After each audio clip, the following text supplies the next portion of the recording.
రీసెంట్గా APSC group one mains results release చేసింది and interviews are going to be held from 23rd of this month. So ఇంటర్వ్యూకి main చూసుకోవాల్సిన detail application form అండి.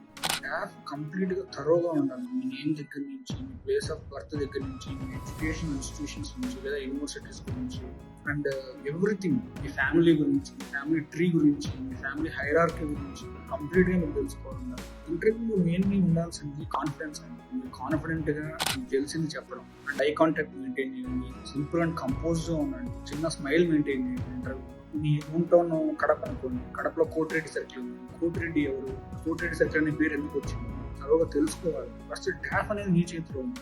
So that you should prepare everything from DAF. They might ask current affairs questions and ఏమైనా recent గా news లో ఉండేటివి frequent గా ఉంటున్నటివి చూసుకోండి. Like operation Sindoor కావచ్చు, బోర్డు కావచ్చు, రీసెంట్ గా ఎయిర్ ఇండియా క్రాష్ కావచ్చు, ఇలాంటివన్నీ చూసుకొని వెళ్ళండి. ఎందుకు అంటే రీసెంట్ గా ఉండేటివన్నీ డెఫినెట్ గా అవుతాయి. యూనిఫామ్ సివిల్ కోడ్ కావచ్చు. ఉండండి.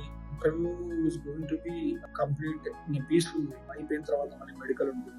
సో అవన్నీ ప్రాసెస్ జరుగుతూ ఉంటాయి. అంతేగాని తెలియకపోయినా ఏదో చెప్పేద్దాము, ఏదో బ్లఫ్ చేద్దాము అంటే మొత్తం దొరికిపోతుంది. సో నేను ప్రాపర్గా రిప్రజెంట్ చేసుకోవాలి వాళ్ళ ఎదురు. So it is very very important that go through the DOF thoroughly and answer in that way very composed and simple. తెలీదు అనే మ్యాటర్ నేను ఎలా అగ్రీ చేస్తున్నాం అనేది వాళ్ళు తెలుసుకోవాలనుకుంటున్నాను. తెలుసుకుని ఇంటర్వ్యూ మంచిగా go through all the best.